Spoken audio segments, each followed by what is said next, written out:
بسم الله الحمد لله وأصلي وأسلم على رسول الله وعلى آله وأصحابه ومن والاه سبحانك لا علم لنا إلا ما علمتنا إنك أنت العليم الحكيم اللهم انفعنا بما علمتنا وزدنا علما واجعل ما علمتنا حجة لنا لا علينا يا رب العالمين أما بعد فنكمل إن شاء الله ما قد بدأنا فيه من شرح كتاب الطهارة وأبواب الطهارة من كتاب المختصر في العبادات لعبد الرحمن الأخضري.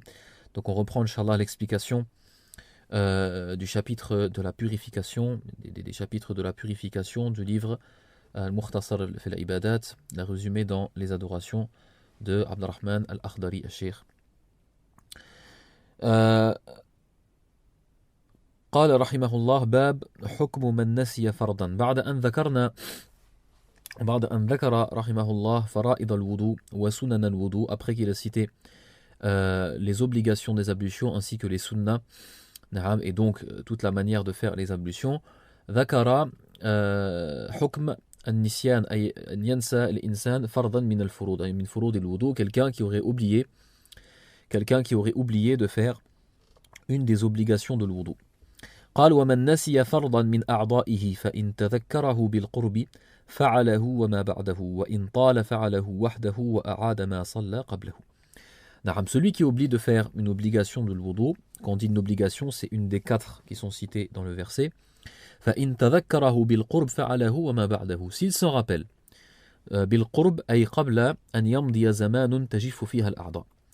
C'est-à-dire s'il s'en rappelle après un court instant, c'est-à-dire un laps de temps qui ne suffirait pas pour que le dernier membre lavé des ablutions, c'est-à-dire les pieds, sèche.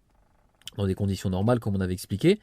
Fa'alahu wa ma ba'dahu. Donc si s'en rappelle après un court instant, donc ça veut dire qu'il est généralement il est proche du qarim min mawdi'il ma, il est proche de l'endroit où il fait ses ablutions. Là dans ce cas-là, Allah ta'ala a'lam, dans ce cas-là, kama qal fa'alahu wa ma ba'dahu. Il va refaire ce membre qu'il a oublié de laver et il va refaire les choses qui sont après. C'est-à-dire les membres qui viennent après dans la chronologie des ablutions. Mathalan, exemple, quelqu'un qui aurait oublié par exemple de laver les bras, même chose s'il aurait les délaissés, un petit endroit, ne serait-ce que quelque chose c'est-à-dire ne serait-ce qu'un petit endroit du bras par exemple, c'est pas obligatoirement tout le bras ou tout le membre. Même si c'est un petit endroit comme on a expliqué. Dans ce cas-là, dès qu'il s'en rappelle, alors que ça fait peu de temps qu'il a fini les ablutions, il lave les bras et il lave ce qu'il y a après les bras, c'est-à-dire qu'il va alors qu'il l'a déjà fait ça, c'est-à-dire quelqu'un qui aurait fait les ablutions, mathalan, il a lavé le visage, ensuite il a tout de suite essuyé le crâne et lavé les pieds. Donc lui on lui dit, s'il s'en rappelle peu de temps après, yaghsilu al-yadayn ila al-marfaqayn, il va relaver les mains jusqu'au coude, il va laver les mains jusqu'au coude, ce qu'il n'a pas fait. Et ensuite, il va laver ce qui vient après, c'est-à-dire il va réessuyer son crâne et il va relaver les pieds, mura'at lit-tartib. Afin de quoi? Afin de respecter l'ordre, car on a dit que l'ordre tartib bayn al-fara'id, l'ordre entre les piliers, était une sunna. Donc il lui est recommandé, non pas obligatoire, mais recommandé, et c'est une sunna dans son cas, que de laver après le membre oublié, les membres qui viennent après. Walakin hadha fi halati idha tadhakkarahu bil qurb. Comme on a expliqué, ça c'est dans le cas où il s'en rappelle juste après. قال وإن طال فعله وحده وأعاد ما صلى قبله. Il a dit par contre si ça fait longtemps c'est-à-dire longtemps après, c'est-à-dire qu'après que les membres aient séché et que ce temps soit passé, je ne sais pas, par exemple 15 minutes, 20 minutes, 1 heure, une journée, 1 mois même, il s'en rappelle. Il se rappelle qu'il avait oublié dans cette ablution-là, il avait oublié nasiya fi hada al-wudu udwan min a'da'ihi, par exemple, il a oublié de laver les bras, ou alors les mains, ou alors le coude, ala al-mashhur. قال وإن طال فعله وحده. Là dans ce cas-là, حينما يتذكر يجب عليه أن على الفور أن يغسله وحده. C'est-à-dire qu'au moment où il s'en rappelle, il faut qu'il le fasse tout de suite. Ça veut dire tout de suite, dès qu'il s'en rappelle, il va laver cet endroit qu'il avait oublié.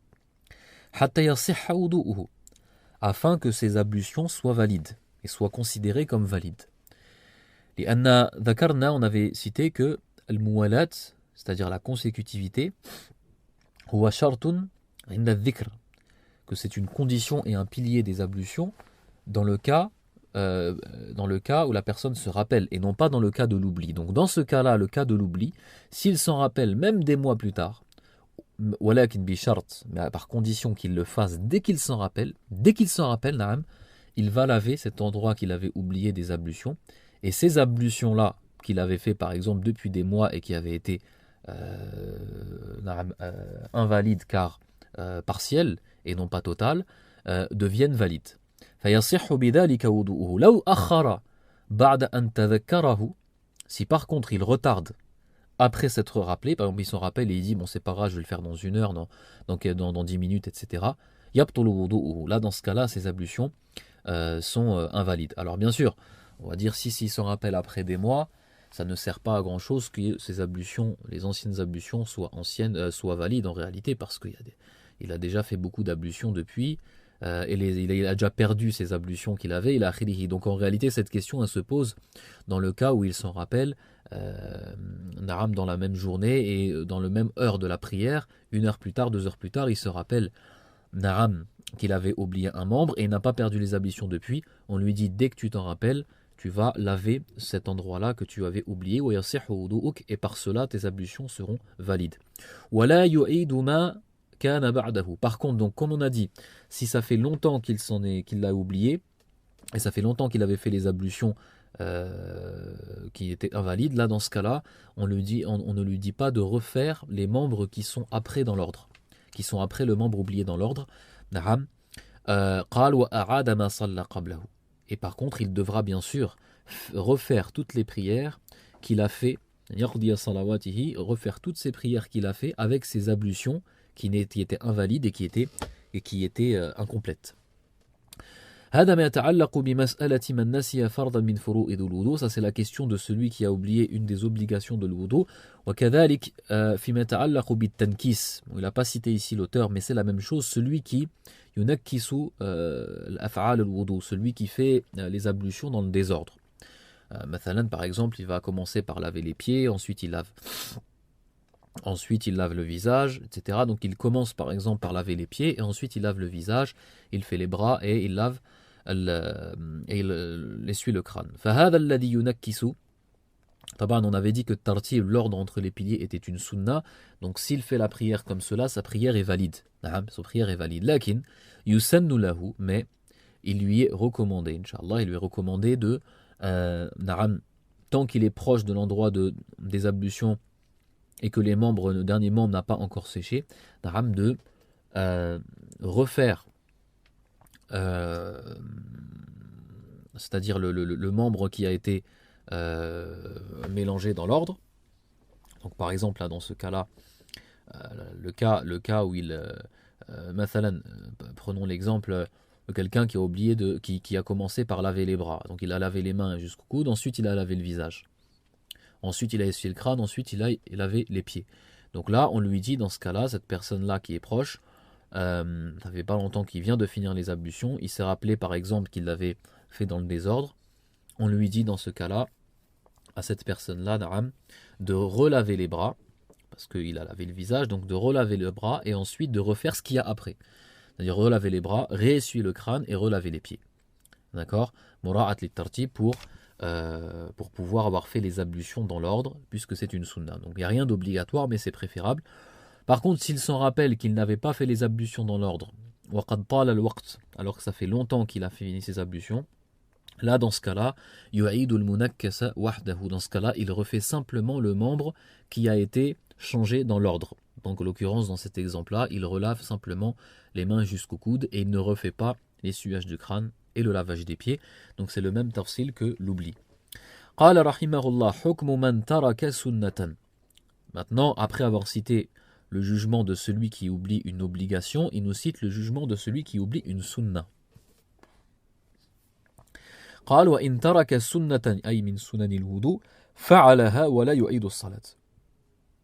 Celui qui oublie de faire une sunna, celui qui oublie de faire une sunna, na'am, des sunan al-wudu. Donc en réalité, kama yaqul le shurrah, comme ils disent ceux qui ont expliqué, dans le madhab, c'est simplement pour celui qui oublie, ou alors al-madmada, ou alors l'istinshar, le rinçage de la bouche, du nez, ou alors mashul udunay, le fait d'essuyer les oreilles. Parce que les autres des sunnas qui sont cités, on ne peut pas, ça sert à rien de le refaire, ou alors ce ne serait pas conseillé de le refaire. Wala yu'idu as-salat. Na'am, donc il l'a fait. Quelqu'un qui se rappelle, na'am, qu'il a oublié de faire une sunna dans le wudu, par exemple madmada, ou alors essuyer les oreilles, dès qu'il s'en rappelle, que ça fasse longtemps ou pas longtemps, yu'id hadihi as-sunna. Na'am, il refait cette sunna là, wahdaha, toute seule. Donc même si ça fait peu de temps, on ne lui demande pas dans ce cas-là, contrairement à celui qui oublie les obligations de l'wudu, on ne lui demande pas de refaire les actes qui sont après cette sunna. Limadha, pourquoi? Parce que le tartib, c'est-à-dire l'ordre, bayn al-sunan, ou bayn al-sunani wal-fara'id, laysa bi-sunna wa innama huwa mustahab. Parce que l'ordre entre les sunan, entre les sunnas, et l'ordre entre les sunnas et les obligations, entre elles, entre les sunnas et les obligations, ou l'ordre entre les sunnas entre elles, n'est pas une sunna, c'est-à-dire l'ordre entre ça n'est pas une sunna, mais c'est quelque chose simplement de préférable, mustahab, dans la troisième catégorie, contrairement à l'ordre entre les piliers. Donc ça veut dire qu'on ne lui demande pas de le refaire, il a simplement à refaire simplement la sunna. Wala yu'idu as-salat. Donc dès qu'il s'en rappelle, par exemple, il a obligé de faire le mandmada, il l'a fait. Et ce n'est pas une obligation pour lui de la refaire, il peut simplement la refaire si c'est une sunna pour lui de le refaire pour avoir fait la sunna de l'wudu. Wala yu'idu as-salat. S'il a fait des prières entre temps, il n'a pas à les refaire, parce qu'il a fait une ablution correcte, simplement il n'avait pas fait certaines sunnas, donc la prière n'est pas invalide pour autant. وَمَنْ نَسِيَ لُمْعَةً غَسَلَهَا وَحْدَهَا بِنِيَّةٍ وَإِنْ صَلَّ قَبْلَ ذَلِكَ أَعَادَ. Donc effectivement, l'auteur l'a cité, contrairement à ce que j'ai dit, l'auteur a cité ici si quelqu'un oublie une lum'a, c'est-à-dire un petit endroit par exemple, ne serait-ce que un petit endroit, ne serait-ce que la taille d'un ongle, au niveau du bras, ou alors du visage, ou au niveau des pieds, par exemple au niveau des talons, etc. Il se devra de le laver, cet endroit-là, comme pour un membre oublié, et biniya, ça veut dire que lorsqu'il le lave, il prend l'intention de takmil al-wudu, de compléter les ablutions incomplètes. Wa in salla qabla dhalika a'ad, et s'il a prié avant cela, il devra refaire ses prières. C'est-à-dire même si c'est simplement la taille d'un ongle qui a été oublié sur ses membres, il devra refaire ses prières. ومن تذكر المضمضة والاستنشاق بعد أن شرع في الوجه فلا يرجع إليهما حتى يتم وضوءه.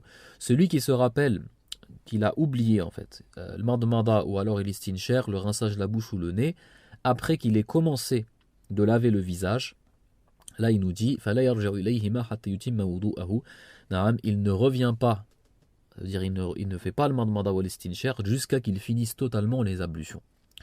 Donc ça c'est une des wajh qui a été rapportée dans le madhab.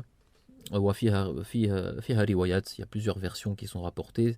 Il y a une version de l'imam Malik qui a rapporté comme quoi qu'il revient à faire le madmada ou l'istinshar même s'il a commencé à laver le visage. Wajhu hada al-kalam, pourquoi il dit ça? Parce qu'a cité le muallif, c'est parce que la yuntaqalu min fardin ila sunnah. La règle c'est qu'on ne passe pas d'une obligation vers une sunna. On passe vers une sunna une obligation, mais pas d'une obligation vers une sunna. Donc si on a oublié la sunna, on n'arrête pas une obligation pour revenir vers une sunna. Wallahu ta'ala alam. Qal babu fada'il al-wudu.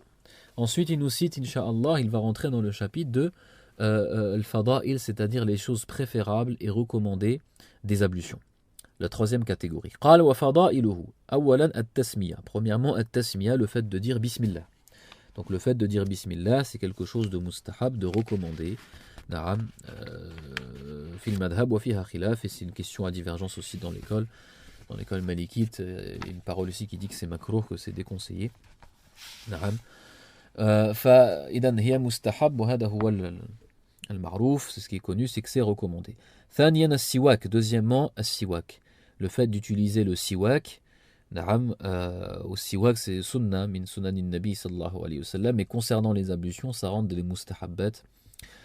Certains ulama, Ibn Arafa, ra'a annahu sunnah wa laysa bi mustahab. Certains savants comme Ibn Arafa, il a dit que c'était une sunna et non pas quelque chose simplement de mustahab. Et قول النبي صلى الله عليه وسلم لولا أن أشق على أمتي لأمرتهم بالسواك عند كل وضوء كما في رواية. Le hadith authentique, le prophète sallam dit, si je ne voulais pas mettre ma communauté dans la gêne, je leur aurais ordonné d'utiliser le siwak à chaque ablution. Donc ce qui est préférable, c'est d'utiliser le siwak au moment où on fait le madmada, au moment où on lave la bouche, d'utiliser le siwak à ce moment-là. Imtithalan li amri nabi sallallahu alayhi wa sallam, afin d'obéir au prophète alayhi wa sallam, même si ce n'est pas un ordre. Mais en tout cas, c'est un ordre, oui, c'est un ordre dans le sens de l'istihbab. Wa in lam yajid siwakan, s'il ne trouve pas de siwak, فقال الإمام مالك فإن أفتى الإمام مالك أنه يستاك بأصبعه. Il a dit dans ce cas-là, il peut faire laver sa bouche en passant son doigt dans la bouche, mais en nettoyant ses dents avec son doigt, comme la Malik a dit. قال والزائد على الغسلة الأولى في الوجه واليدين. La troisième chose mustahab, c'est de rajouter zaid fil ghaslatil ula, c'est-à-dire de laver chaque membre, pas simplement une fois c'est l'obligation. Comme il a dit l'imam Malik, une fois ça suffit pour quelqu'un qui est savant dans ce chapitre des ablutions. C'est quelqu'un qui connaît vraiment, connaisseur du chapitre des ablutions, et un savant, lui, il peut se suffire d'une fois.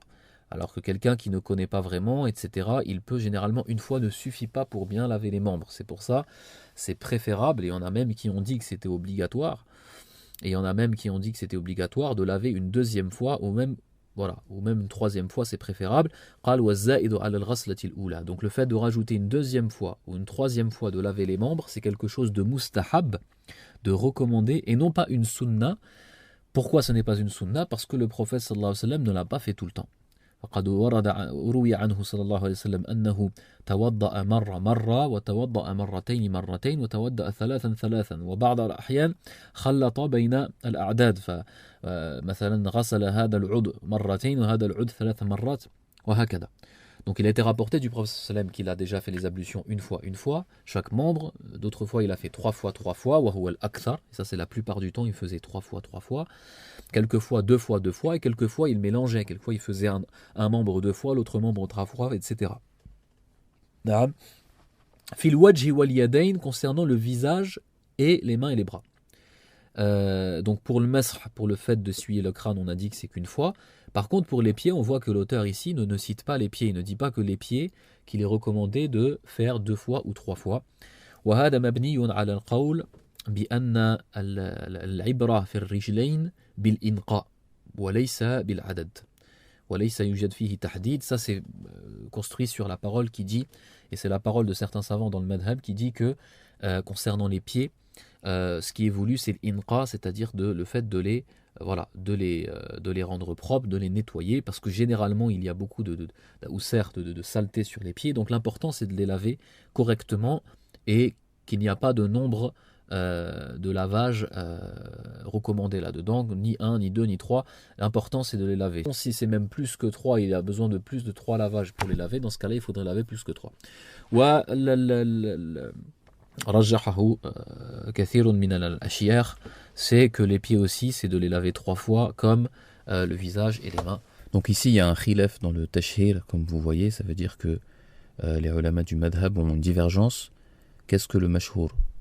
Est-ce que c'est le fait de l'inqa, le fait de nettoyer les pieds quel que soit le nombre, même si c'est plus que 3, ou bien le fait de laver 3 fois comme le visage et les bras?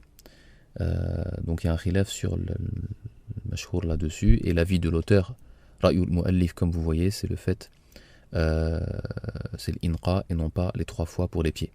Mais ce khilaf, cette divergence, en réalité, elle est dans un cas spécial, c'est le cas où les pieds seraient sales. Il y aurait des impuretés qui empêcheraient l'eau de passer sur la peau. Donc dans le cas où il n'y a pas ces impuretés qui empêchent l'eau de passer, فحينئذ لا خلاف أن الرجلين تغسل 3 مرات وأنه المستحب. Dans ce cas-là, il n'y a pas de divergence que on lave les pieds 3 fois, comme c'est le cas des bras et du visage. قال والبداية بمقدم الرأس والبداية بمقدم الرأس.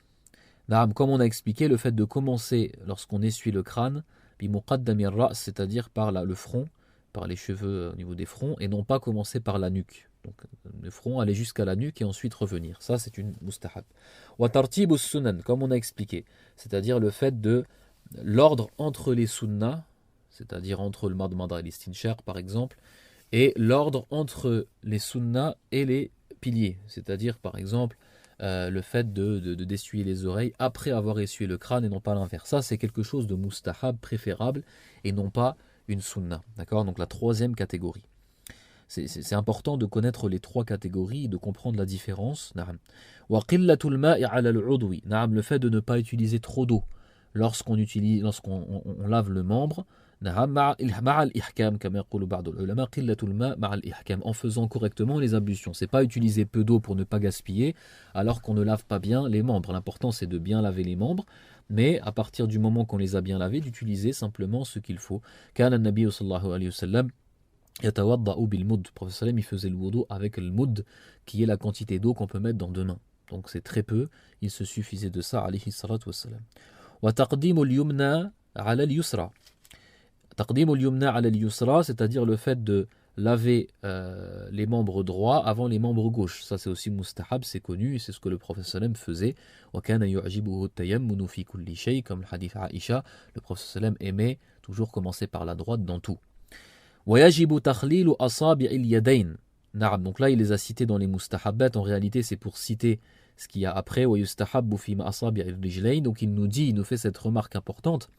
وهو أن تخليل أصابع اليدين التخليل, comme on a expliqué, c'est le fait de passer les doigts, par exemple les doigts de la main droite, entre les phalanges de la main gauche, afin de bien faire passer l'eau. Ça c'est une obligation concernant lorsqu'on lave les mains et qu'on lave les doigts. C'est une obligation dans le wudu. ويستحب في أصابع الرجلين. Par contre les orteils, le fait de passer les doigts entre les orteils dans les ablutions à wudu, c'est quelque chose de mustahab.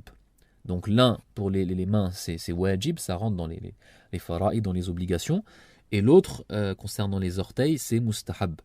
Wa al-farqu, certains disaient ce serait le contraire parce que les orteils ils sont serrés les uns envers les autres, donc l'eau ne passe pas généralement, il faut passer les doigts.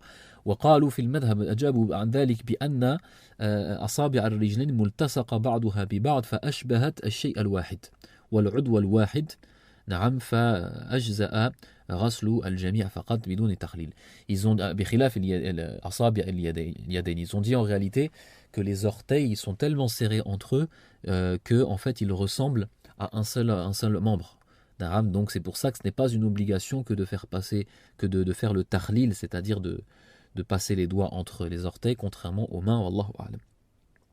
قال ويجب تخليل اللحية الخفيفة في الوضوء دون الكثيفة. فيما يتعلق باللحية, concernant la barbe. وكذلك شعور الوجه, même chose concernant les poils qui poussent sur le visage, comme les sourcils, comme les moustaches, et ce genre de poils qui poussent sur le visage. كلها إن كانت خفيفة, si ce sont des poils qui sont légers, peu, c'est-à-dire peu de poils, بحيث أن البشرة تظهر تحتها, de sorte qu'on peut voir facilement, qu'on peut voir la peau et la couleur de la peau en dessous des poils. هذه تسمى اللحية الخفيفة, on va appeler ça une barbe légère ou une petite barbe, ou alors même chose pour les autres poils, que ce soit les moustaches, que ce soit les sourcils, etc. حينئذ يجب التخليل, à ce moment-là, il est obligatoire, يجب إيصال الماء إلى البشرة, puisqu'on voit la peau du visage. N'oublions pas que c'est le visage qui doit être lavé à la base. Donc puisqu'on voit حيث أن يظهر محل الفرض, puisque l'endroit obligatoire qui doit être lavé est vu, فيجب غسله. Cet endroit obligatoire doit être lavé puisqu'il est vu. Donc il faut passer les doigts en frottant à l'intérieur de la barbe et à l'intérieur des moustaches, etc. pour faire passer l'eau. هذا إذا ظهرت البشرة, ça c'est dans le cas qu'on peut voir la peau entre. دون الكثيفة. أما اللحية الكثيفة, concernant la barbe épaisse, ou alors des sourcils par exemple, ou des moustaches où on ne verrait pas la peau derrière. On ne verrait pas la couleur de la peau. فهذه اللحية كثيفة, c'est une barbe épaisse. تستر محل الفرض. Donc ça va être des poils qui vont cacher l'endroit obligatoire qui doit être lavé. فتأخذ حكمها. Là, dans ce cas-là, القاعدة هو أن الشيء الذي القاعدة ما ستر محل الفرض أخذ حكمه. ما ستر محل الفرض أخذ حكمه. Tout ce qui prend, tout ce qui recouvre l'endroit obligatoire qu'il faut laver dans la purification prend le jugement de cette chose obligatoire. Ça, c'est la règle, que ce soit dans ce chapitre-là, là, concernant la barbe, ou que ce soit les poils, ou concernant aussi, comme on va voir, les chaussettes, le fait d'essuyer sur les chaussettes, ou le fait d'essuyer sur le jabira, sur les plâtres, ou sur les blessures, sur les pansements, etc. يجب تخليلها في الغسل قال في الوضوء دون الكثيفة. Donc la barbe épaisse, c'est elle qu'il faudra laver, et non pas ce qu'il y a à l'intérieur, c'est-à-dire la peau. وهذا بإمرار اليد المبلولة على اللحية كلها. Donc par exemple la barbe, la personne qui a de la barbe, une barbe épaisse, elle devra donc simplement passer de l'eau dessus avec ses mains, passer les mains mouillées sur toute la barbe, même si elle est longue, comme on avait expliqué par rapport aux cheveux longs, avec sur la barbe. Donc en fait laver la barbe en passant les mains mouillées dessus, mais ça c'est une obligation, parce que c'est une obligation de laver le visage, et tout poil qui pousse du visage, de l'endroit qui doit être lavé à la base, comme les joues, etc., et la peau qui recouvre la mâchoire du bas, c'est ça à la base al-lihya. Al-lihya dans la langue arabe c'est pris de l'ahi, qui est l'os de la mâchoire du bas. Donc tous les poils qui poussent sur l'os de la mâchoire du bas est considéré comme al-lihya, wallahu alam. Donc et laver les poils qui poussent dessus, et ainsi, même s'ils sont longs, et même s'ils continuent en dehors du contour du visage. ويجب تخليلها في الغسل ولو كانت كثيفة. نعم. Là il nous fait la différence, il nous cite la différence entre les ablutions et les grandes ablutions. في الغسل, dans les grandes ablutions, ce n'est pas une obligation, c'est une obligation de faire le takhlil. Donc le takhlil, je répète, c'est le fait de faire passer les doigts et de frotter avec les doigts à l'intérieur afin de faire passer l'eau, même pour le cas de la barbe épaisse et des poils épais, qui recouvrent la peau et la couleur de la peau. Dans le ghusl, dans le lavage, c'est une obligation contrairement aux ablutions. Wallahu ta'ala a'lam.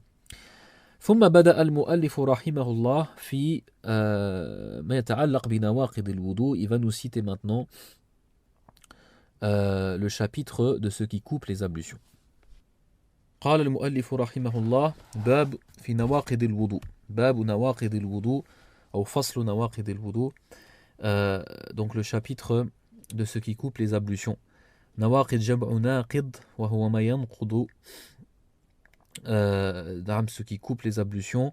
وتسمى كذلك بمبطلات الوضوء, ce qui annule les ablutions. وكان يعني بعض العلماء يذكرون باب نواقض الوضوء قبل باب الوضوء وقبل باب صفة الوضوء, وهو تقسيم حسن من باب يعني عقليا, تقسيم عقلي. Certains savants ils citent le chapitre de ce qui coupe les ablutions avant de citer le chapitre de la description des ablutions, parce que de manière logique, il faut savoir ce qui annule les ablutions et ensuite tu fais les ablutions. ولكن المؤلف رحمه الله Cheikh Abdurrahman al-Akhdari al-Biskri, lui il a choisi de citer ce qui coupe les ablutions après les ablutions, ittiba'an lil-Qur'an wa linas al-Qur'an, en suivant le verset qu'on avait cité, le verset 5, le verset 6 de Surat al-Ma'ida, où Allah subhanahu wa ta'ala cite ce qui coupe les ablutions après avoir cité al-wudu. قال نواقض الوضوء أحداث وأسباب. فهذا إجمال قبل تفصيل. Il commence par les généralités en disant que نواقض الوضوء, les choses qui coupent les ablutions, نعم ويجعل الإنسان يصيره إلى حالة تسمى بالحدث al-asghar, qui va mettre la personne dans une situation, un état qu'on appelle al-hadath al-asghar, où il est impossible de faire la prière, et sont divisés en deux, al-ahdath ou al-asbab. Fal-ahdath, c'est le pluriel de hadath, donc on avait donné la définition, hiya al-ashya allati tunqidu al-wudu wa tanqudu al-wudu binafsiha. Ce sont les choses qui vont couper les ablutions en elles-mêmes, d'accord, en elles-mêmes, bihaddi dhatiha. وأما الأسباب فهي Donc l'asbab jam'u sabab, c'est des causes. وهي الأشياء التي هي وسيلة نعم إلى هذه الأحداث فأخذت حكمها من باب سد الذرائع وحكم الشارع الحكيم بكونها ناقضة للوضوء سدا للذرائع. Donc le deuxième cas, c'est ce qu'on appelle les causes. En réalité, ce sont des choses dont Allah subhanahu wa ta'ala, dans le législateur, a jugé comme quoi que ces choses coupent les ablutions, mais à la base, ce sont des causes qui amènent vers les choses de base qui sont les ahdath, comme on va expliquer par la suite. Et c'est pour ça qu'elles coupent les ablutions. Na'am min babi sadd ad-dhara'i', ça veut dire par rapport au fait de couper les chemins qui amènent vers autre chose. فالأحداث قال فالأحداث ذكر الأحداث وهي خمسة. Donc al-ahdath, les choses qui coupent les ablutions lorsqu'elles sortent, elles sont au nombre de 5. Al-bawl wal-gha'itu, donc l'urine, les selles, l'excrément. Wal-rih, le gaz. Wal-madhyu, al-madhyu c'est le liquide prostatique qu'on va expliquer. Wal-wadi, qu'on va expliquer aussi par la suite. Na'am, donc c'est 5 choses qui coupent les ablutions. Al-qa'ida, wa indana dhabit, fi al-madhab. Le dhabit est la règle générale concernant ce chapitre-là de ce qui coupe les ablutions. وهو قولهم نواقض الوضوء هو كل خارج معتاد من السبيلين على وجه الصحة كل خارج معتاد من السبيلين على وجه الصحة. Ça c'est ça notre règle. C'est que tout ce qui coupe les ablutions à la madhab al-imam Malik, selon l'école malikite, il faut savoir qu'il y a beaucoup de divergences sur cette question-là. Wa kullu kharijin, toute chose qui sort. Donc déjà, ça veut dire que toute chose qu'on va faire rentrer, quelque chose qu'on va faire rentrer ne peut pas couper les ablutions si on fait rentrer quelque chose. Kullu kharijin mu'tadin, ay mu'tadin ay ala wafq al-'ada. Mu'tad, ça veut dire quelque chose qui sort, na'am, et qui est quelque chose d'ordinaire. معتاد من السبيلين يعني أو خارج من السبيلين على وجه العادة. On peut dire ça comme ça aussi. كل خارج من السبيلين على وجه العادة. Toute chose qui va sortir de السبيلين. السبيلين, ce sont les deux orifices. C'est-à-dire, akramakumullah, donc le sexe, la verge pour l'homme et le vagin pour la femme, et le postérieur, c'est-à-dire l'anus. Des deux orifices, ce qui va sortir de manière ordinaire, c'est-à-dire c'est pas de manière ordinaire, c'est que cette chose, ça fait partie des choses qui sortent généralement des deux orifices. هذا معناه المعتاد من السبيلين على وجه العادة أو معتاد من السبيلين على وجه الصحة, de sorte qu'ils sortent, ces choses-là sortent en cas de bonne santé. Dans le cas de la bonne santé, contrairement en cas de maladie, c'est-à-dire on va citer ce qu'on appelle la salas, qui est l'incontinence. Idan kullu kharij, toute chose qui va sortir des deux orifices, ala wajhi al-'adati wa as-sihhati. Mu'tadin ala wajhi as-sihhati, quelque chose qui sort de manière ordinaire. Kharaja minhu ad-dam aw ad-dud aw al-hasa, sort de cela et de la définition de ce qui coupe les ablutions, toute chose qui ne sort généralement pas des deux orifices. C'est pas ordinaire que ça sorte, par exemple du sang. Contrairement au sang des règles. Je ne parle pas des sangs des règles, je parle du sang de manière générale. Le sang, ou alors des vers, ou alors des cailloux. Ça peut arriver que ça sort, mais ce n'est pas ordinaire, ce n'est pas quelque chose de normal que ça sorte. Si ça sort, ça ne coupera pas les ablutions. Dans le madhab, ça ne coupera pas les ablutions.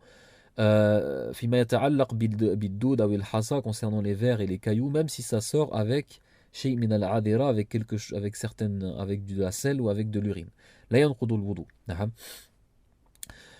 من السبيلين, نعم, ce qui sort des deux orifices. فكل ما خرج من غير السبيلين فليس ناقضا للوضوء. Tout ce qui va sortir en dehors des deux orifices, par exemple ça sort de la bouche, quelque chose qui va sortir de la bouche comme lorsqu'on vomit, ou alors sortir du nez comme lorsqu'on saigne du nez, ou alors quelqu'un qui aurait un autre endroit où pourrait sortir les excréments, etc., ou des choses comme ça ne couperait pas les ablutions. Illa idan sadda wa kana tahta al-ma'ida, sauf dans une image bien précise que citent les fuqaha, si quelqu'un, ses deux orifices seraient bloqués, Na'am, donc il serait malade et qu'il y aurait un trou qui serait en dessous de l'estomac et de l'appareil digestif et que les excréments et l'urine sortiraient de cet endroit-là. Dans ce cas-là, ça couperait les ablutions. Ça, c'est vraiment un cas spécial. Na'am.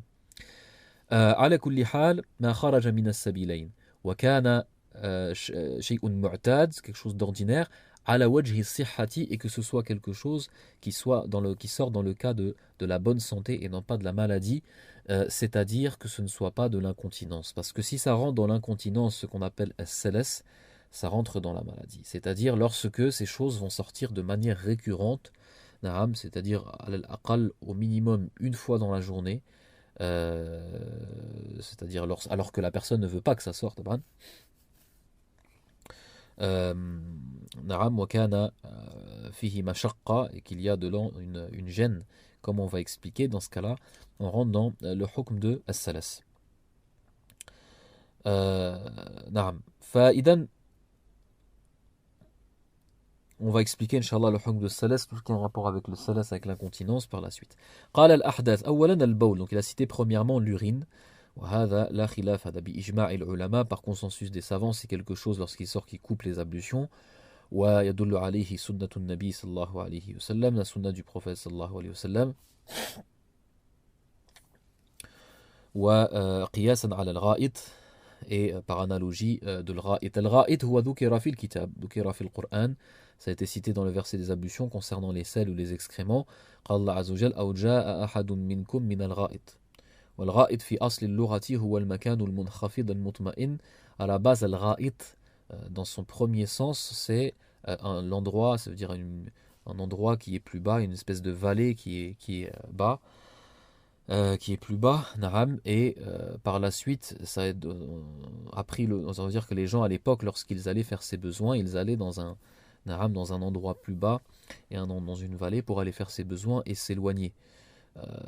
Comme c'est la sunna du prophète sallam, que de s'éloigner lorsqu'on fait ses besoins dans sa nature, comme kana sallam yabta'idu bil mil ou al milayn, il s'éloignait d'un mile ou de deux.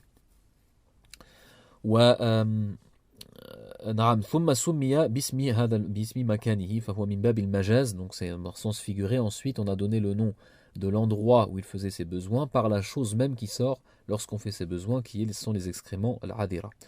والغائط إذن بنص الكتاب, نعم, والإجماع. والريح, الريح طبعا les gaz, lorsque sort un gaz من الدبر, du postérieur.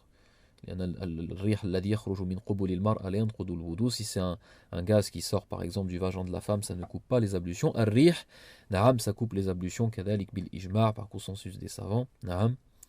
والمذي, قال والمذي يقال المذي ويقال المذي أو المذي. نعم, المذي c'est un liquide, هو سائل أبيض يعني لا لون له, يخرج عند اللذة الصغرى مع انتشار الذكر عند الملاعبة أو التذكار. Donc c'est un liquide, ce qu'on appelle le liquide prostatique, c'est celui qui va sortir généralement avant le sperme et après le sperme lors de l'érection de l'homme. Lorsqu'il y a des amusements qui sont faits avec préliminaires avec son épouse, ou lorsqu'il se rappelle de choses de cet ordre-là. Al-Madi yanqudu al-wudu. Donc le Madi coupe les ablutions. Wa hada yadullu alayhi hadith an-nabi sallallahu alayhi wa sallam fihi al-wudu. Hadith Ali ibn Abi Talib. Donc il coupe les ablutions et il entraîne kadhali, comme on va voir, rasl al-dhakar kullihi, le fait de laver la verge et le pénis entièrement. نعم. والودي هو سائل أبيض, نعم, ثخين وخاثر, donc c'est un liquide qui est épais, qui est visqueux. ويخرج عقب البول أو قبل البول, qui va sortir avant ou après l'urine, au moment où la personne, l'homme, c'est un liquide qui sort exclusivement du sexe de l'homme et qui va sortir lorsque la personne fait ses besoins, ou alors en cas de froid ou de ce genre de choses. فله حكم البول تماما, donc il a le même jugement que l'urine. فبالقياس على البول, نعم, ذكره العلماء في باب نواقض الوضوء, ça rend de ce qui coupe les ablutions, الودي. فيما تعلق إذن الودي هو الذي يختص فقط بالرجال, concernant le wadi, le dernier, c'est ce qui sort et qui est spécifique de l'homme. Les autres, donc bien sûr l'urine, les excréments, rire, le gaz, ou al-madi, kadalik al-madi, c'est quelque chose aussi qui a un rapport qui n'est pas spécifique de l'homme, mais aussi pour la femme. Fannisa ou shaqa'iqur rijal, donc le liquide qui va sortir du vagin de la femme lorsqu'il y a plaisir ou des rapports, etc. Huwa al-madi al-mar'a, c'est ce qui correspond au madi de al-mar'a. Wa kullu hadhihi al-ashya illa ar-rih, tout ce qui a été cité sauf les gaz, na'am, donc même chose al-madi, même chose al-wadi, hiya najasat fi shar', ce sont des impuretés religieuses, d'accord, ce sont des impuretés dans la religion qu'il faut absolument laver avec de l'eau. Wa kadhalika madi al-mar'a, même chose pour la femme, lorsque ça sort, c'est quelque chose d'impur. فنعم وعموما la règle القاعدة أن كل ما خرج من فرج المرأة فهو نجس, tout ce qui sort du sexe du vagin de la femme est najis, est impur, et tout ce qu'on vient de citer aussi qui sort du sexe de l'homme est impur. بقي لنا المني, il nous reste le sperme qu'on citera par la suite incha'Allah. والمني كذلك نجس عندنا في مذهب مالك ووافقه أبو حنيفة, donc même chose, le mani, le sperme est aussi un liquide impur dans notre madhab, et le madhab d'Abu Hanifa aussi, contrairement aux shafi'ites et aux hanbalites. نعم فيما يتعلق بالسلس, concernant l'incontinence, السلس له حكم فهو السلس له أحوال. Lorsque quelqu'un est incontinent et que va sortir de lui, donc ça peut être l'incontinence de gaz, ça peut être l'incontinence d'urine, ça peut être de mavi, tout ça rentre dans l'incontinence. فيما يتعلق بالسلس فالسلس له أحوال, وقسم علماء المذهب السلس إلى أحوال, ويعتبر في هذه الأحوال الوقت, في هذه الأحوال يعتبر نعتبر وقت الصلاة, on va prendre en considération le temps des prières, c'est-à-dire le temps dans lequel les prières sont légiférées dans la journée de 24 heures, وهو ما بين طلوع الفجر إلى نعم عفوا ما بين الزوال إلى طلوع الشمس, c'est entre le zénith et zawal, donc le déclin du soleil juste après le zénith, et jusqu'au lever du soleil. Donc ça c'est le moment des prières. Donc c'est ça qu'on va prendre comme considération dans ce qu'on va citer comme catégorie, ou comme quoi catégorisation. As-salas, concernant la continence, fiha ahwal, il y a plusieurs situations. La première situation, an yakhruja ash-shay'u da'iman, que la chose, par exemple, la chose qui coupe les ablutions, va toujours sortir de la personne. Quelqu'un, par exemple, tout le temps, il y a de l'urine qui sort, ou tout le temps, il y a des gaz qui sortent. Wala yahbas abadan, ce n'est pas quelque chose qui s'arrête. Fahadha naqulu lahu hadha la yanqudu al-wudu. On lui dit concernant cette maladie-là qu'il a, et c'est spécifique pour cette chose qui sort, parce que quelqu'un peut être incontinent au niveau des gaz et pas au niveau de l'urine. Donc concernant l'urine, il est comme les autres. Mais concernant le gaz qui va sortir tout le temps, ça veut dire qu'il n'a même pas le temps de faire la prière alors que le gaz sort. فَهَذَا نَقُولُ لَهُ لَا يَنْقُضُ الْوُضُوء. On lui dit, les gaz qui vont sortir ne coupent pas les ablutions dans ton cas. نعم ولا يستحب له تجديد الوضوء. Il lui est même pas recommandé de refaire les ablutions parce que ça ne servira à rien, il va les couper tout de suite. D'accord? Ça c'est dans le cas où le salas, ou par exemple cette maladie, cette chose va sortir tout le temps dans l'heure de la prière, considérée de la prière qui est, comme on a dit, entre le zénith et le lever du soleil. Al-halatu thaniya, la deuxième situation ou le deuxième cas, wa huwa an yakhruja fi aghlab al-ahwal ou aghlab al-awqat, qu'il va sortir, donc cette chose, disons par exemple l'incontinence d'urine, que l'urine va sortir la majorité des temps et la plupart des moments. Par exemple, disons que voilà, entre le zénith et le lever du soleil, il y a par exemple 18 heures, ou alors 17 heures, ou 16 heures, mais que ça va sortir par exemple pendant 12 heures, et pendant 4 heures, ça ne va pas sortir. في هذه الحالة, dans ce cas, فيها تفصيل, il y a un détail à faire. وهو إن كان هذا الخروج أي خروج البول في حقه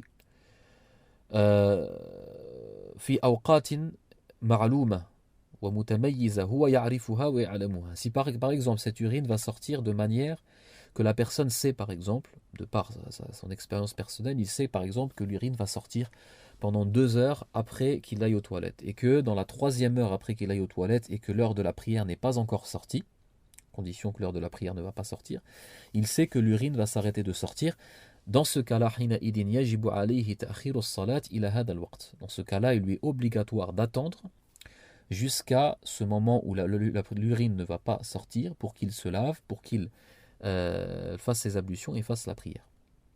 D'accord? ولكن الحالة الثانية, le deuxième cas en réalité, c'est le cas حينما إذا كان لا يدري متى ينقطع. فقد ينقطع وقد لا ينقطع, c'est celui qui ne sait pas, il ne peut pas savoir quand est-ce que ça va sortir ou pas, mais la plupart du temps ça sort. فهذا نقول له كذلك لا ينقض وضوءه. On dit que par la sortie d'urine, dans son cas, ça ne va pas couper les ablutions. Ça ne va pas couper les ablutions, لأن فيه الحرج, parce qu'il y a une gêne.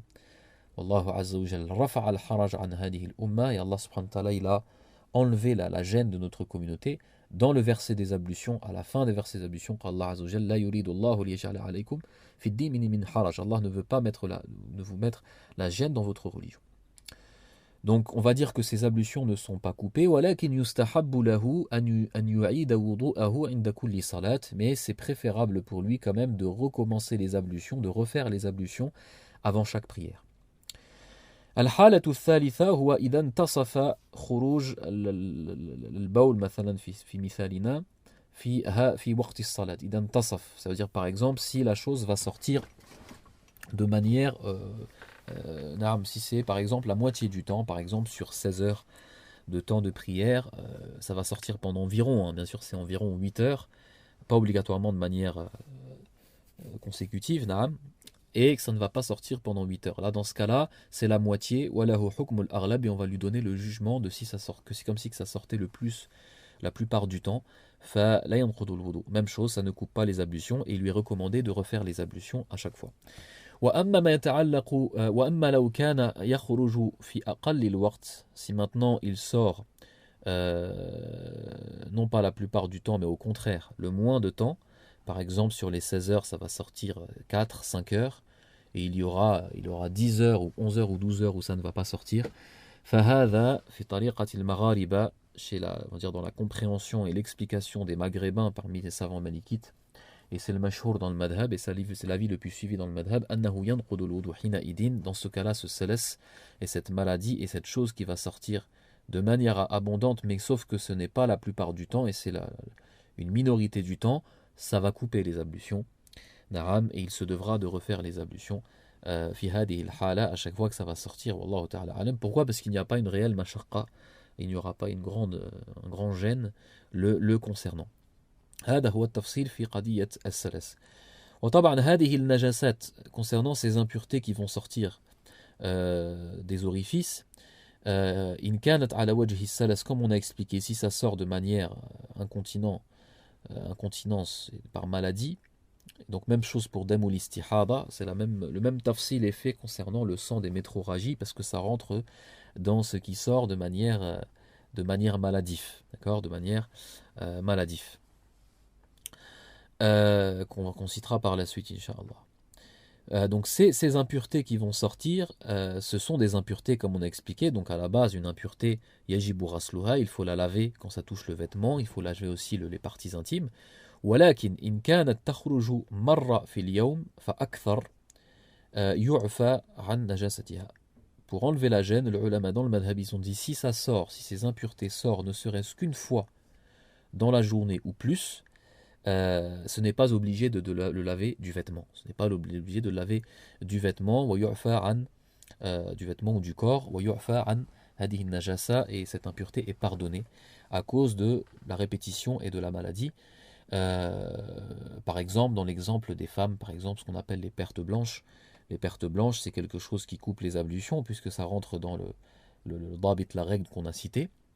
Quelque chose de normal, qui ne sort pas à cause de la maladie, mais de manière en bonne santé, et qui sort de l'orifice de la femme. Wa najis, c'est comme on a dit, c'est une impureté parce que ça sort du sexe de la femme. Lakin, mais s'il sort souvent, généralement pour la femme, ça va sortir au moins une fois dans la journée, donc ça va dépendre des femmes. Mais si ça sort au moins une fois dans la journée, il n'est pas obligatoire, de le laver du vêtement et de purifier le vêtement. Wallahu azza wa jalla a'lam. Na'am. Ensuite, il va citer les causes. Donc, il nous a cité les 5 choses qui coupent les ablutions. Et ensuite, il nous cite des choses qui qui vont engendrer ces choses-là généralement, et pour couper le chemin, et par précaution, le législateur, Allah subhanahu wa ta'ala, nous a ordonné de faire les ablutions lorsque ça nous arrive. Wal asbab, les causes, wa huwa awalan zawalul aql, qui va comprendre plusieurs choses. Zawalul aql, c'est la perte de conscience. La perte de conscience, lorsque la personne n'a plus de conscience, mais qu'elle a toujours la raison, mais c'est pour généraliser la chose, la personne ne sait pas si elle coupe ses ablutions ou pas pendant le sommeil ou pendant l'ivresse, etc. Donc, lors de la perte de la conscience, on va dire, le législateur a ordonné dans la religion la perte de conscience, zawalul aql yujibu naqd al-wudu, ça coupe les ablutions, la personne se doit de faire les ablutions. قال النوم الثقيل أولا النوم الثقيل, le sommeil, d'accord, donc le sommeil profond, النوم الثقيل, contrairement au sommeil léger. والنوم الثقيل هو الذي يميز فيه الإنسان في ما حوله, c'est-à-dire qu'il va distinguer ce qu'il y a autour de lui. فمثلا لو كان شيء في يده وسقط انتبه, أو لو رفع صوته إنسان بحذائه انتبه, نعم, ونحو هذه الأمور ويعرف من الخارج والداخل, il sait qui rentre dans la pièce, qui sait qui sort, s'il a quelque chose dans sa main qui tombe, ou alors de la salive qui tombe de sa bouche, il se réveille, ou si quelqu'un hausse la voix dans la salle, il se réveille. Ça, c'est quelqu'un, ça fait partie des éléments qui montrent que le sommeil est léger. أما النوم الثقيل وهو الذي لا يميز فيه بين هذه الأمور, celui qui n'arrive pas, il ne peut pas distinguer entre ces choses-là. On parle de sommeil lourd. Donc le sommeil lourd, c'est lui qui entraîne que les ablutions soient coupées, et non pas le sommeil léger. والدليل على هذا أن الصحابة كانوا بعض الأحيان ينتظرون صلاة العشاء فربما نعم ناموا قليلا لكن نوما خفيفا في المسجد وهم جالسون, alors qu'ils étaient assis, quelquefois les compagnons en attendant la prière de l'Aïcha, quelquefois le prophète la retardait, et ils pouvaient dormir comme ça quelque peu, mais d'un sommeil léger alors qu'ils étaient assis. Donc là, dans ce cas-là, ça ne coupe pas les ablutions, et donc il se levait et faisait la prière directement à l'époque du prophète sallam sans refaire les ablutions. هذا هو الدليل. أما إن كان النوم خفيف وطال فيستحب الوضوء. Par contre, quand même, si le sommeil il est léger, mais il a duré longtemps, il est quand même préférable de refaire les ablutions. والإغماء. Irma, c'est l'évanouissement. Donc si quelqu'un s'évanouit, bien sûr, il devra refaire les ablutions parce qu'il ne sait pas ce qu'il a pu faire pendant cet évanouissement. والسكر, l'ivresse. سواء كان بحرام أو حلال, que ce soit l'ivresse en ayant bu quelque chose de haram, d'interdit, ou quelque chose de halal, de licite, comme par exemple l'anesthésie, ou quelqu'un qui penserait par exemple que ce qu'il va boire c'est du lait, et puis finalement finalement ça s'est avéré être du vin, ce genre de choses. والجنون, la folie, سواء كان بمس الجن أو كان بذاته, que ce soit de la folie pure parce que la personne est devenue folle, ou alors que ce soit par l'intermédiaire d'un djinn qui a pris sa possession. على كل حال نحن لا نتكلم عن الجنون المجنون المطبق. On ne parle pas de celui qui est totalement fou et qui ne retrouve jamais sa raison, parce que celui-là, on ne lui demande jamais de faire ni les ablutions ni la prière. Il n'est pas responsable religieusement. On parle de celui celui qui quelquefois il est fou et ensuite il reprend sa raison, il retrouve sa raison, ensuite il redevient fou. Donc celui-là, à chaque fois qu'il retrouve sa raison, il se doit de refaire les ablutions parce qu'il ne savait pas ce qu'il faisait. Et on ne parle pas bien sûr de quelqu'un qui est possédé mais qui a toujours sa tête. On parle de celui qui ne sait plus ce qu'il fait. Donc ça, c'est ce qu'on appelle zawalul aql. Tout ça sont des causes parce que la personne ne sait pas ce qu'elle fait lorsqu'elle a plus la raison, et elle risque de faire des choses qui coupent les ablutions. ثم قال المؤلف رحمه الله هو القبلة ولمس المرأة. Le fait d'embrasser يعني القبلة بشهوة, d'embrasser sa femme ou d'embrasser une femme par plaisir et désir charnel, ولمس المرأة, et le fait de toucher une femme. Et ça, c'est ce qu'Allah subhanahu wa ta'ala ذكره الله في كتابه في هذه الآية فقال أو لامستم النساء. Il a dit, ou alors si vous touchez des femmes et les femmes. Donc al-lams dans la langue arabe, al-lams yadullu ala qasd, yadullu ala massin ma'a qasd. Ça montre le fait de toucher quelque chose, mais avec une volonté, avec un désir. Donc as-siyaq, le contexte montre que c'est un désir puisqu'Allah Azza wa Jalla a cité les femmes, c'est-à-dire c'est un désir sexuel et charnel. Donc lorsque l'homme va toucher sa femme ou une femme naram, avec un désir sexuel ou charnel, yanqudu wudu'uhu, par le simple toucher, walaw kana sha'ran, même si c'est les cheveux de la femme, ou dhufran, ou un ongle, naram, ou min wara' al-thiyab, ou alors si c'est derrière, même si c'est au-dessus des vêtements, à partir du moment que la personne a eu la volonté d'avoir un désir charnel, aw wajada al-ladhata, kama qala huna in qasada al-ladhata aw wajadaha, s'il a ressenti du plaisir ou s'il a voulu du plaisir. Donc un des deux ou les deux. Pas si les deux ne sont pas présents, s'il n'a pas voulu de plaisir en la touchant et qu'il n'a pas ressenti de plaisir en l'ayant touché, là dans ce cas-là, la yanqudu al-wudu, ça ne touche pas les ablutions. Ou al-qubla, la même chose, le fait d'embrasser. Le fait d'embrasser sur la joue, dans le cou, etc. Le fait d'embrasser, c'est la même chose. Si la personne a eu l'intention d'avoir un désir ou ça lui a procuré du désir, ça va couper ses ablutions. Al-malmous, celui qui est touché, c'est-à-dire la femme, en l'occurrence, ou alors l'inverse, celui qui est touché, s'il ressent du plaisir, ou alors s'il veut aussi du plaisir ou du désir lorsqu'il est touché, ça va couper aussi ses ablutions. Amal qublatu bil fam, concernant le fait de l'embrasser sur la bouche, al qublatu bil fam fahada yanqudu al-wudu'a mutlaqan. Ça coupe les ablutions dans tous les cas. Ça coupe les ablutions dans tous les cas, dans le madhab. Voilà, yufassal fihi. On n'a pas de détails, on ne rentre pas dans les détails concernant le fait d'embrasser sur la bouche, à part. Ça c'est par exemple, c'est bien sûr, à part si c'est vraiment une circonstance où on sait que ça n'a pas été fait par désir charnel, comme embrasser son enfant sur la bouche, ou alors ou dans ce genre de cas. C'est dans le cas pour dire au revoir à quelqu'un d'une femme proche comme sa mère ou ce genre de choses, ou alors le fait d'embrasser son enfant par miséricorde et clémence. قال ومس الذكر بباطن الكف أو بباطن الأصابع. La dernière chose parmi les asbab, parmi les causes, donc il y a trois causes, zawalul aql, lamsul mar'a et massu dhakar, le fait qu'un homme, on parle d'un homme, le fait qu'un homme touche sa verge ou son pénis, bi batinil kaf, avec la paume de ses mains, ou batinil asabi', ou alors l'intérieur des doigts, ou كذلك جنب الأصابع أو جنب الكف أو رؤوس الأصابع, aussi les côtés, donc les côtés des doigts, les côtés de la main et les bouts des doigts, parce que ça rentre dans les côtés. S'il touche avec cela al-dhakar, c'est-à-dire la verge ou le pénis, simplement l'al-unthayayn, pas les testicules, ou al-dubur, ni le postérieur, simplement la verge, yanqudu bidhalika wudu'uhu, ses ablutions sont coupées. وهو مأخوذ من حديث بصرى نعم من حديث بصرة أن النبي صلى الله عليه وسلم قال من مس ذكره فليتوضأ. من مس ذكره فليتوضأ, celui qui touche son sexe pour un homme, il devra refaire les ablutions. وهو حديث صحيح وأصح ما في هذا الباب, et c'est le hadith le plus authentique dans ce chapitre-là et dans cette divergence-là, parce qu'il y a une divergence sur cette question-là. نعم. Contrairement au hadith de Talq ibn Ali, qui montrerait l'inverse, mais qui est marjouh. سواء كان عمدا أو غير عمد, que ce soit volontaire ou pas, si la personne a touché volontairement ou pas. بلذة أو بغير لذة, que ce soit par plaisir ou pas.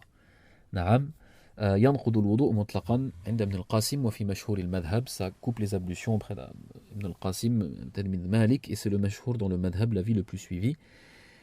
نعم. أما إن مسه مثلا بعضده أو بذراعه أو بمرفقه أو غير ذلك, s'il touche par exemple avec son coude ou avec son bras, فهذا لا ينقض الوضوء, comme on a expliqué, والله أعلم. ثم انتقل إلى أشياء أخرى ليست أحداث ولا أسباب. Il y a deux autres choses en réalité.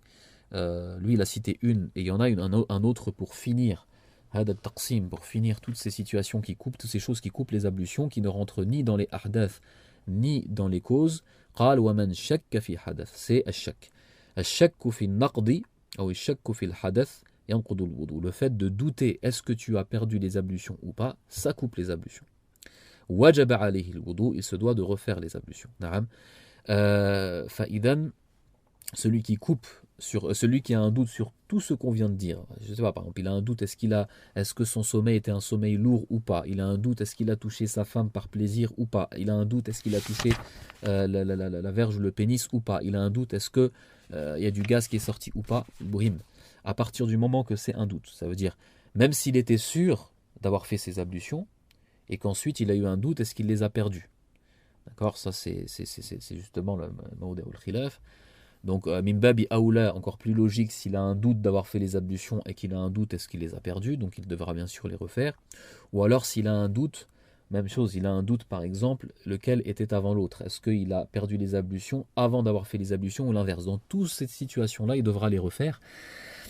وهذا قول المالك والمالكية, ça c'est la parole dans notre école, l'école malikite, la parole de l'imam Malik, contrairement à al-jumhur, contrairement à la majorité des savants, alladhina yarawna, ils voient que dans ce cas, le cas du doute, si on est sûr d'avoir fait les ablutions et qu'à par la suite on a un doute, est-ce qu'on les a perdus, on reste sur l'yaqin, sur la certitude qu'on a les ablutions.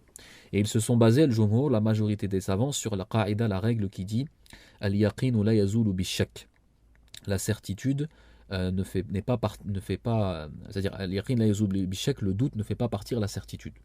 Ça fait partie des règles juridiques, al-qawa'id al-fiqhiyya al-khamsa, les 5 règles juridiques les plus grandes et les plus importantes dans le fiqh. D'accord ?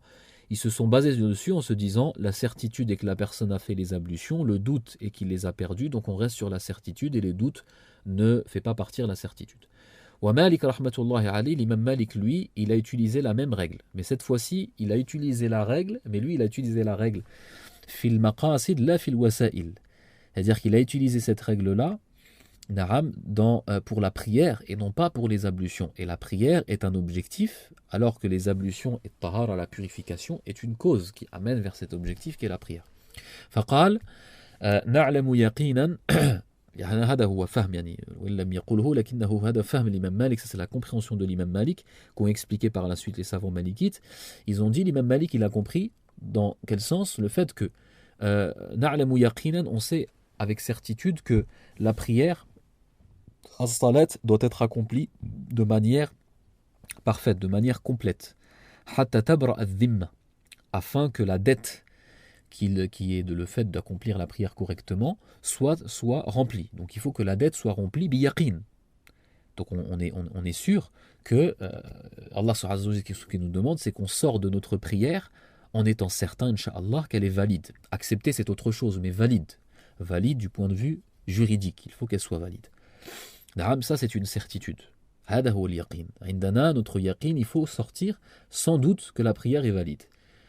والذي يدخل في الصلاة مع طهارة مشكوكة, alors que celui qui rentre en prière alors qu'il a un doute sur sa purification, il a un doute, est-ce que ses ablutions ont été coupées ou pas, يدخل بشك وعلى شك, il va rentrer avec un doute. Donc il va sortir de sa prière avec un doute, est-ce que la prière est valide ou pas. وَنَحْنُ نَقُولُ, et on utilise la même règle et on dit al-yaqin la yazulu bishak. Al-yaqin la yazulu bishak, la certitude ne peut pas, le doute ne peut pas l'emporter sur la certitude. Le doute ne peut pas l'emporter sur la certitude, donc on se doit de revenir à la certitude pour être certain de sortir de nos prières avec la certitude qu'elle est valide, incha'Allah, et donc de refaire les ablutions dans le doute. Et l'imam Malik a utilisé cette règle de manière plus forte parce qu'il l'a utilisée dans la prière, la certitude par rapport à la prière, alors que l'imam Shafi'i et les autres nous ont utilisé dans la purification. Illa an yakuna muwaswasan fala shay'a alayhi. Sauf si c'est quelqu'un qui a des doutes, qui est pris par des doutes tout le temps, et que ça devient maladif, là dans ce cas-là, bien sûr, il ne refait pas les ablutions quand il a un doute parce que ça vient de shaitan. Kama qala Nabi sallallahu alayhi wa sallam, waliyantahi, il faut qu'il fasse absolument l'inverse de ce que Satan et le diable lui a dit. D'accord, et ça rentre dans les wasawis de shaitan. Wa kadhalik in kana athna as-salat. Même chose aussi s'il est pendant la prière et qu'il a un doute, est-ce qu'il y a quelque chose qui sort pendant la prière. Fala yakhruju min as-salat. Donc il se devra de ne pas sortir de la prière. Par contre là, il ne sortira pas de la prière parce que le prophète sallallahu alayhi wa sallam l'a interdit. Il a dit na'am fil hadith fala yakhrujanna hatta yajida rihan aw yasma'a sawtan. Yasma'a sawtan yajida rihan, qu'il ne sorte pas jusqu'à jusqu'à qu'il entende quelque chose, qu'il entende un son ou qu'il sente une odeur concernant les gaz. Ça veut dire qu'il soit certain à 100% que quelque chose soit sorti. Donc s'il n'est pas certain à 100%, il ne devra pas sortir de sa prière. Wa ba'da as-salat, et après la prière, il vérifie. S'il trouve effectivement que quelque chose est sorti, il trouve des traces et il en est sûr, ou alors il reste aussi dans le doute, yu'aïd as-salat, il devra refaire sa prière. Wala yu'aïd al-ma'moumoun, par contre s'il était imam, ceux qui sont derrière lui ne devront pas refaire la prière. Et s'il voit que finalement il n'y a rien, alhamdoulilah, il n'aura pas à refaire il n'aura pas à refaire sa prière. والشك في الوضوء يشمل إذا كان شكا مستوي الطرفين أو غلبة الظن. Ça veut dire que ce doute dans les ablutions qui va engendrer l'obligation de refaire les ablutions, c'est dans le cas où si c'est un doute équivalent, c'est-à-dire 50%, 50%. Ou alors, donc dire il est aussi sûr que pas sûr que quelque chose est sorti, ou alors une quasi-certitude, ou alors plus 60%, 70% que quelque chose est sorti. Par contre, si c'est un wahm, ce qu'on appelle un wahm, c'est-à-dire inférieur à 50%, ça veut dire que c'est possible que quelque chose est sorti, mais je pense plus que ce n'est pas sorti, ou je ne pense plus que je n'ai pas perdu les ablutions. As-sahih, la parole la plus authentique et la plus connue dans le madhab, c'est qu'il n'a pas à refaire les ablutions dans ce cas-là. Naam. والناقض التاسع العاشر نعم ناقض العاشر la dixième chose qui coupe les ablutions ولم يذكره المؤلف هو الردة, c'est bien sûr l'apostasie, mais ça c'est un cas assez rare et c'est dans le cas de la personne qui apostasie et ensuite qui revient et qui se repent et qui réatteste, qui témoigne le shahada, l'attestation de foi, qui revient dans l'islam. فالذي والعياذ بالله يرتد يبطل عمله كله. Toutes les actions deviennent vaines lorsque quelqu'un apostasie, et parmi ces actions-là, les ablutions, donc il devra les refaire. قال ولا يغسل الأنثيين قال نعم ويجب عليه غسل الذكر كله من المذي ولا يغسل الأنثيين. نعم, comme il a dit, en fait, il rajoute quelque chose concernant, et c'est quelque chose qui est spécifique de al-madhi, le liquide prostatique qui sort lors du plaisir pour l'homme, et aussi pour l'homme et pour la femme, mais ici dans le cas c'est pour l'homme, comme c'est venu dans le hadith, يجب عليه أن ينضح فرجه أي أن يغسله, comme dit dans le hadith, ينضح فرجه, il se doit de laver le sexe et la verge et le pénis entièrement, pas les testicules, لا الأنثيين. نعم. وهذا الغسل تعبد, et le fait de laver le sexe et le pénis pour l'homme dans ce cas-là, lorsque le madhi va sortir, et pas simplement l'endroit de l'impureté, c'est une adoration parce que le prophète sallallahu alayhi wa sallam a ordonné de le faire. نعم. فَتَجِبُ النِّيَّةِ, il faut une intention, puisque c'est une adoration, donc l'intention de laver le sexe par rapport à la sortie du madhi, et il faut laver tout le sexe, comme on a dit, les deux sont, donc l'intention et le fait de laver tout le sexe sont des obligations. والمذي هو الماء الخارج عند شهوة الصغرى بتفكر أو نظر أو غيره. Bon, ça on a expliqué, c'est la description de l'madhi qui va sortir lors d'une pensée érotique ou d'un regard ou ce genre de choses. نعم. يبقى لنا في باب الوضوء إن شاء الله, il nous restera pour l'explication du chapitre des ablutions ما يمنع منه غير المتوضي, ça veut dire ce que la personne qui n'a pas les ablutions n'a pas le droit de faire. Et ensuite, on citera, Inch'Allah, le chapitre de l'Ros, le chapitre des grandes ablutions. Et on continuera l'explication. Sallallahu alayhi al-azim, an yaghfira lana dhunubana, wa an yufaqqihana fi ad-din, wa an yuriyana al-haqqa haqqan, wa yarzuqna ittiba'ahu, wa yuriyana al-batila batilan, wa yarzuqna ijtinabahu, wa an yaj'alana min al-marhumin, wa min al-maghfurin, wa min al-mukhlisin, at-ta'ibina, المقبولين برحمتك يا أرحم الراحمين. وصلى اللهم على نبينا محمد وعلى آله وصحبه وسلم.